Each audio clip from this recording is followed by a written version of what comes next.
Hi everybody, welcome to another episode of Super Unnecessary, where we ask fighters and coaches super unnecessary questions that we all need answers to.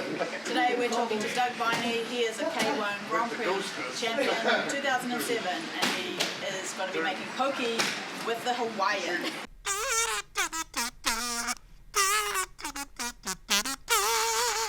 Don't just say who I am. You can read on Wikipedia or some shit. I want you to put these two balls in your mouth and then say Poké. Now say it. Poké. Yeah, no, I definitely not. No, I gotta swallow it. No, that's how you get that coconut shit. Is that how you treat the ladies? Put it in your mouth. Yeah, put it in your mouth. Yeah. Poké. Poké in Hawaiian means to cut or to slice. Cut. I'm gonna have to cut the fish. I thought I was supposed to do this job. So you're gonna cut it. No. This is the most important part. But how big are the cubes? How's that? That good? That's way too big. So we've got some like big questions. Oh, here we go. Are you going to fight again? Nah. What do you think when you see Mike Tyson? I think you should be fighting it. You don't reckon? Why? Because, you know, he's been there, done that. You know, he's got nothing to prove fighting it. Long time ago. In the 90s. Yeah, it was in the 90s. I went to prison. And then when I came out, I went straight back into fighting. And I was going for, I didn't know you had to get a visa to travel to Australia. New Zealand citizenship, I thought you could just fly over, blah, blah, blah, easy. But I was going over for a world amateur title fight against Steve McKinnon. I was going to fight him for the world amateur title. And then I just flew straight over, and then the immigration was like, hold up, wait a minute. And then they said, nah, mate, you need a visa. And I said, nah, I got a New Zealand passport. And they said, nah, you've been to prison camp. But what happened was, when I came out of prison, I had this whole thing about going straight, no more bullshit, no more fucking around, no more lying. So then when I started flying over to Australia, and when you sign this stupid piece of paper, it says, have you been in trouble with the police? And in my head, because I said no more bullshit or lying or anything, I took yes. When they wouldn't let me in, I was like doing the whole crying, oh, come on, man, please, fucking suck your dick. But no, I didn't say that. Because you were Maybe. But then what they ended up doing was fucking throw me in a prison cell for overnight and on the next flight back. Oh, so you never got to do a fight? No. My only chance of being honest, I ended up getting fucking ass. Yeah. What did you learn from that? When you're flying to another country and they're asking you, you're in trouble with the police or something, you say no. Yeah. And if they ask you, why'd you say no? Because I've never been in the police in that country. I'm dyslexic and I thought, well, you meant all the police in your country, not my country, my trouble. Oh, they all know my name. How's that? It's looking good. Nearly perfect, but also far from perfect. Some spring onion, not chocolate like that. How do you bring in this Hawaiian sea salt? Up the butt. That's a big hole. If I get you to maybe fly to Tonga and pick up some of my Tongan salt, can you shove that up your butt and bring that onto it? I've heard Tongan salt is very big. Massive. Hey, you know what I mean? How big is Tongan salt? Yeah. What's so special about it? Kind of keeps you up for a couple of days. If I see some big elephants flying around, you know what I mean? Okay, so now I'm going to chop this up, yeah? Like that. Yeah, like little. That's little. Yeah. That's fucking tiny. That's going to take me fucking forever. So when I was like 18, I was like, fuck, what the fuck am I going to do? I was kind of drifting around school, or drifting around, don't know what the fuck I was gym. And then I decided, shit, you know, maybe I'll go back to Lolo's gym. Because I started from first when I was like maybe 10, 11 years old. Me and his youngest brother, Charlie. Me and Charlie used to go there training. But then what would happen was my auntie would drop me off there to their house. And then we'll go train. And then I'll bus back. But then what we'll end up doing was, instead of going to training, after a while, me and Charlie would use the money that I use for my buses, and then we'll use it on Spaces. You know, Space Invaders, arcade games. Yeah, we'll use it on Spaces. So then that means my auntie still had to come back and all the way pick me up, and so she kind of got sick of that. Eugene came to our gym. It's around about 2002, 2003. And did you like him? I don't mind anyone. Yeah, but I heard he didn't like me. I didn't know that. Yeah, no, that's not exactly the truth. What I more made out was that Doug was probably someone that I would probably avoid, just because he was a bit loud and cheerful and playful and maybe a little bit obnoxious. So I was like, I made up my mind pretty early that I should probably stay away from that kind of guy. Nothing to do with that I didn't like him or didn't hate him. That was just my personality at the time. Okay, let's open up some school comments. What? Well, I'll show you. That's an onion. Oh, it's a shallot. Shallot. I was supposed to do that, right?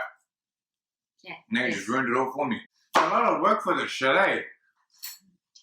Well, back in the day, people had time. Nah. My Lolo named me that. I don't know, you have to ask him that. Oh yeah. Actually, I think it was Mike Angle. He was one of the commentators. And he called him that, Vicious, and I thought, oh yeah, that's, you know, he rhymed with his name, but he was vicious when he was fighting. So yeah. So yeah, we started calling him that and put him down as his first name. Yes. That's cool. Because we were kind of thinking, why didn't you like choose something that rhymed with your last name? Viney? I'll definitely prove you wrong there, man. Because we know you like butts. If I like butt, it'll be like massive hiney. Hey. Okay. Fat Viney. Thick. Thick Viney. Or chunky. Okay. Yeah. Chunky. Chunky. Yeah. Chunky Viney. Yeah. Ooh. Do I believe in regrets? I believe in karma. So I believe whatever goes around comes around. So when you laugh at someone that's brown because they got a black eye, ha ha, shit, you got black eye. The next day I always ended up with one. So it's kind of like I kind of learned to stop laughing at other people's injuries, because short bound I was gonna get it. You know what I mean? But now I'm retired, so now that's why I still mock the shit out of everyone when I see them all fucked up or something, because I'm not training anymore. I hope we can be a sponge, but find a really good trainer, like at City Kickboxing. I don't know, there's heaps of other gyms as good trainers, you know what I mean? But it's best to find a legit one that's actually won some titles. You see some people, I don't know why they train with people that's never had fights before or anything. You know what I mean? Like, that's how people can get hurt. So I hope we can, once you find a gym, just be an open sponge, be a polite open sponge. Oh, so they're hiding. 100%, you'll be in my little naughty room. Yeah. I just like Doug Viney and the Chris Ladies. It was 20 kgs heavier than me. In the first round, I break and dislocate my arm, fractured my ribs, and dropped me. That's one in the first round.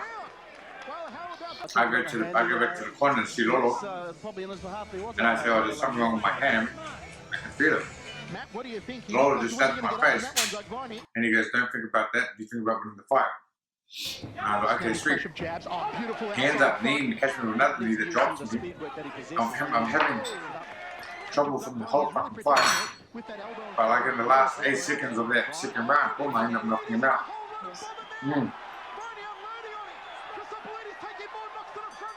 So that's the fight I showed to my son. And I say, if you want to be a fighter, this is the kind of mindset you got to be. Like, no matter how beaten up or how many times you get dropped, you still keep on taking to that, because you never know when you're going to win, you know what I mean? So when I started with Lolo, when I was 18, I fucked around for the first year. But then I pretty much started living with Ronnie and Vicious, you know what I mean? And we were just training together. And then from there, so I had a good 2 years of training properly. And then I won everything. I had 5 amateur fights. And then Lolo kind of disappeared. He went off the game. You know, he was a little bit heartbroken. And then so I went up to his house and I said to him, look, I still got dreams that I want to be a fighter and I want you to train me. He says, okay, sweet. He says, come to my garage and we'll just train. We'll train every day at 8 o'clock. I said, cool. So I did that for ages. And then Bonnie Seffel, he jumped in and then we all started training together just in Lolo's garage. When I started Belmore, it was more like just a place for friends and family. And you just would get around and it was all my relatives and my friends' kids and family just training. And then K1 came in at 2000, but I had to pull out because I had my ribs fractured. So I had to wait for the next year. And then I jumped in that one. And that's when I had my professional debut, was then on that fight night. And then I contacted Ray and then he got me a fight. He got me on the K1 Romania show. And I fought this guy who was a fucking mountain. You know, but because I was so small, this crowd, every time I was landing my punches on him, the whole crowd was going, whoa, you know, because he was such a big fucking on juice, on steroid motherfucker. And then here I was fucking tagging him. So I was winning the whole fight right to the last round. And then I was fucked, you know what I mean? Because we flew all the way to Romania. I didn't really get much sleep, and I was still fucking jet lagged. And then I got caught my hands down, and that was the second time I got knocked out. I don't remember leaving the ring. So apparently I got up and walked out, but my head didn't come alive till in the change room. That's crazy. Yeah. So it was I just woke up. I woke up and then I was in there, oh, what happened? Because when I came to and I told the boys, hey, what happened? They said, we already told you. You got knocked the fuck out. And I was like, oh, well, come on, man. I can actually just now. Ray ended up getting me into the K1 Las Vegas one. And then that's how everything took another fast forward step from winning that one. So I was very lucky. Ray could do that. Whoa. Okay. This is soy sauce, put it in. And then you put the chicken in the pot. 2, 3, and stop. Wow. So how does that 5 seconds? Do like 3 seconds of this. Like 1001. 1001, 1002, 1003, 1004, 1000. Is that a special salt? So how do you know how much you should put in? You put in a little bit at a time and then you taste. Because you don't want it too salty. Yeah. Put all of this in. Put all of that in. Look. And then mix it all. That's really big, but it's okay. That's good. I like. Chunk. Yeah, I like thick. You touched it. Oh, it's good. Good. Look at that. Oh shit. Wait, 1001, 1002. You do that thing where you put it on your face and your butt slides down and you try to like.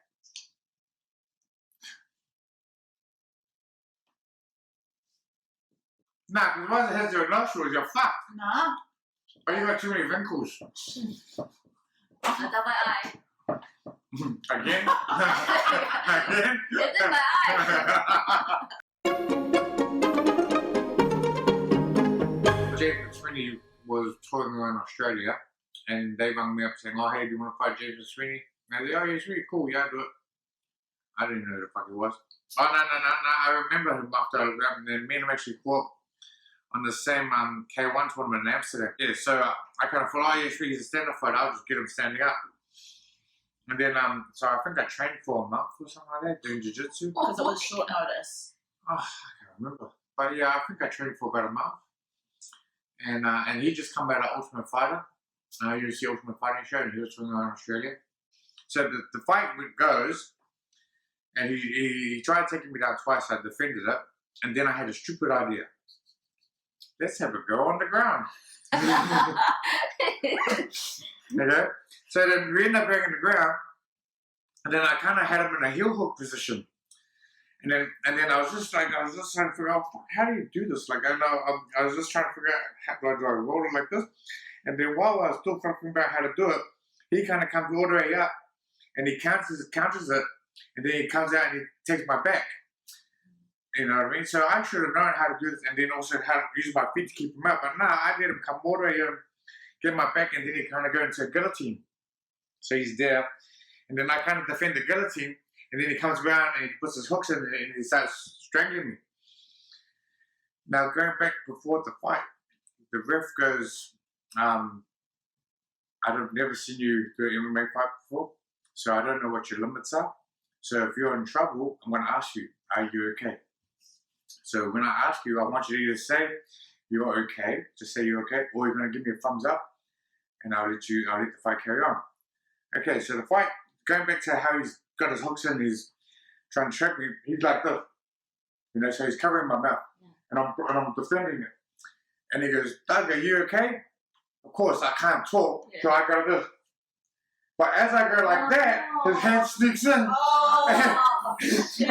then I'm like, oh shit! Help! Yeah. Maybe I should have done this.